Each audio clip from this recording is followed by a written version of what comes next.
বাবা মার হক নষ্ট করে আপনি তাহাজ্জুদ পড়লে এই গুনাহ মাফ হবে না। নবীজি বলছে ওয়া উকুকুল ওয়ালিদাইন, বাবা মার হক নষ্ট করা, বাবা মাকে কষ্ট দেয়া, এটা কবিরা গুনাহ, এটা মহাপাপ।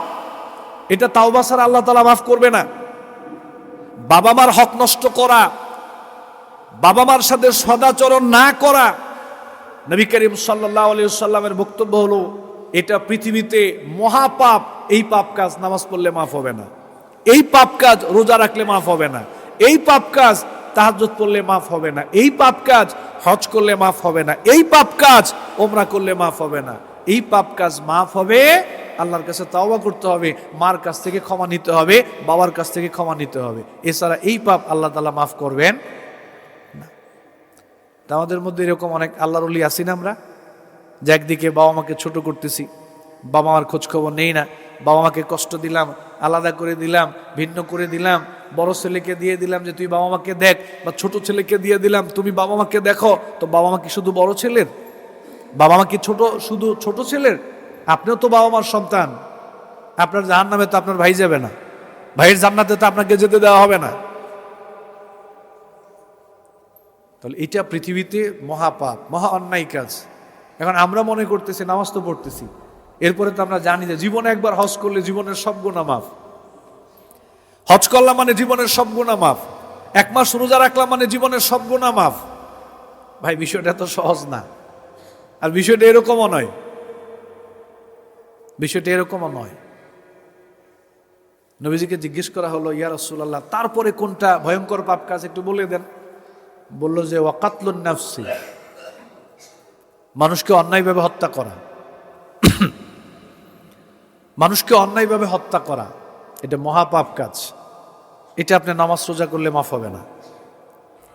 শহীদ ওসমান হাদি ভাইকে যারা হত্যা করেছে, এরা যদি কাবার গিলাফ ধরে আল্লাহর কাছে তাওবা করে, এটা মাফ হবে না, এটা মাফ হবে না। এটা একমাত্র মাফ করার অধিকার রাখে শহীদ ওসমান হাদি ভাইয়ের পরিবার।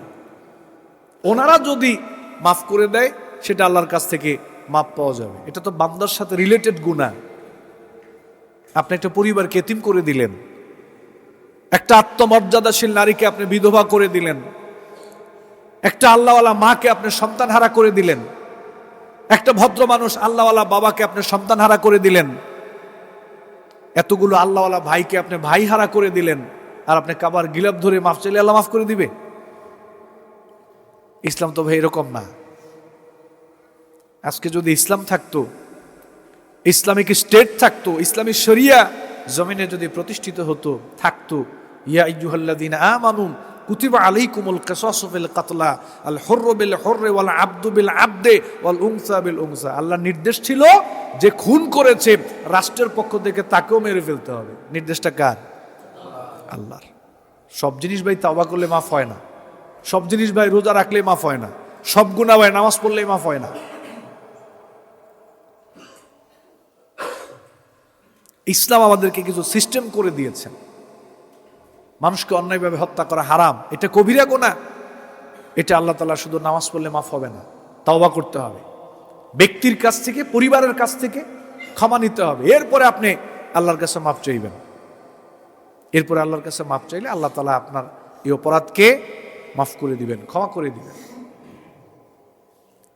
আমরা যে সমস্ত বড় বড় পাপ করি, অন্যায় কাজ করি, যে সমস্ত পাপ কাজগুলো আল্লাহ তাআলা তাওবা ছাড়া মাফ করবেন না, আমি আবার বলতেছি, শুধু নামাজ পড়লে কিন্তু সব গুনাহ আল্লাহ মাফ করবেন না। আমি ক্লিয়ার করে বলতেছি আপনাদেরকে, 5 ওয়াক্ত নামাজ পড়লে আল্লাহ তাআলা সব গুনাহ মাফ করে না, এক মাস রোজা রাখলে আল্লাহ সব গুনাহ মাফ করে না, হজ করলে আল্লাহ সব গুনাহ মাফ করে না, ওমরা করলে আল্লাহ সব গুনাহ মাফ করে না, তাহাজ্জুদ পড়লে আল্লাহ সব গুনাহ মাফ করে না।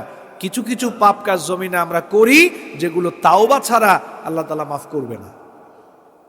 এটা তাওবা করতে হবে, আলাদা আল্লাহকে সময় দিতে হবে। সময় দিয়ে আপনার ভিতরে একটা অনুশোচনা আসবে, অনুতপ্ত হবেন, আপনি লজ্জিত হবেন। তখন যদি আমরা আল্লাহকে বলি যে আল্লাহ জমিনে তো এই পাপ কাজগুলো আমি করে ফেলছি, যেগুলো আল্লাহ আপনার সাথে জড়িত, আমি প্রথমে সেগুলোর জন্য আপনার কাছে মাপ চাই।